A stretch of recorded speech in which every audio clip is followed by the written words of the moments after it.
And I always start with this question which people keep asking me, so what exactly is Brandism?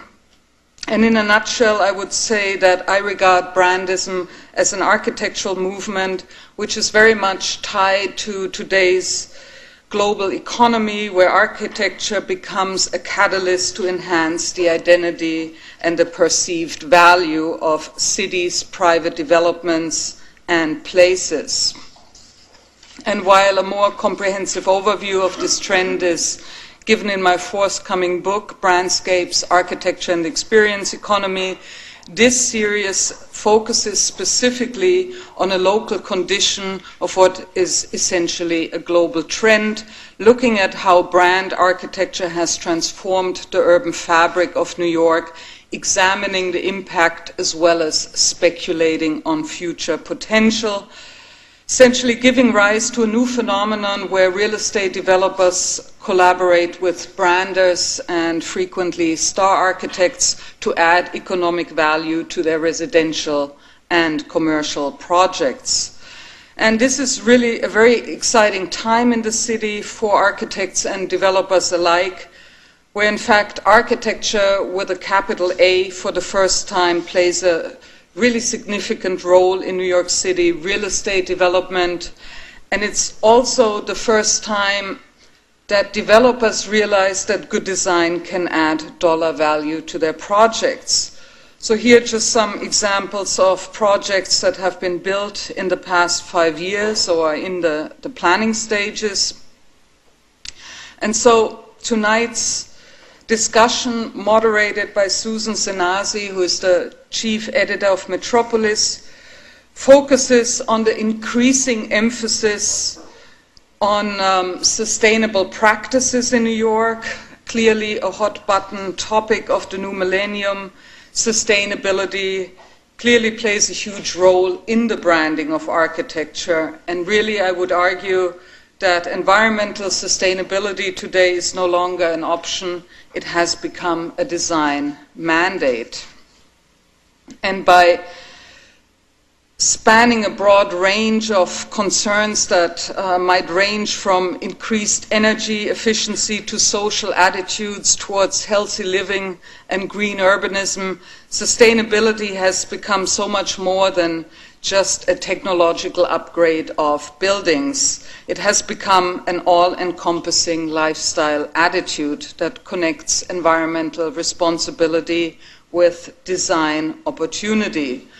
And on an economic level, sustainability, of course, also presents a great marketing opportunity for developers, as people are increasingly willing to spend substantially more money to live and work in healthier buildings, while at the same time green building costs have substantially decreased over the years. One Bryant Park, to be completed in 2008, and the new home of Bank of America's headquarters, for example, is a terrific example of what an innovative green building could look like. The tower, designed by architects Cook and Fox, will be the most environmentally responsible high-rise office building to date in the US, and the first to strive for LEED Platinum designation. I won't give any details of the building, as we obviously hope to hear all the fascinating details from Robert Fox himself, whom we are very honored to have as a panelist tonight. Other examples of green buildings in the city include Norman Foster's Hearst Tower, which achieved LEED Gold accreditation in part for using 80% recycled steel and by consuming 25% less energy than your average skyscraper. Meanwhile, Renzo Piano's glass tower for the New York Times Company, which was designed and executed together with New York architects Fox and Fowle, has not received any rating, but is considered by many a kind of green building, largely for the amount of natural light that permeates most of the workspaces. And I hope we hear details from Ken Lewis about 7 World Trade Center, which received a gold rating, essentially also setting a new standard for all new commercial construction to come in the World Trade Center area. And aside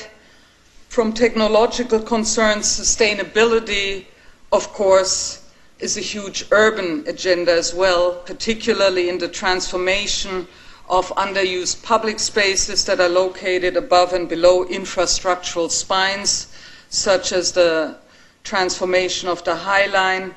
as well as the planned extension of the East River Waterfront Park, which sprang from a collaboration of SHOP, the Richard Rogers Partnership in London, and the landscape architect Ken Smith, a project that Chris Sharples will hopefully touch upon in tonight's discussion. So here just a few images of SHOP's master plan, series of glass pavilions housing restaurants, shops and other public amenities would be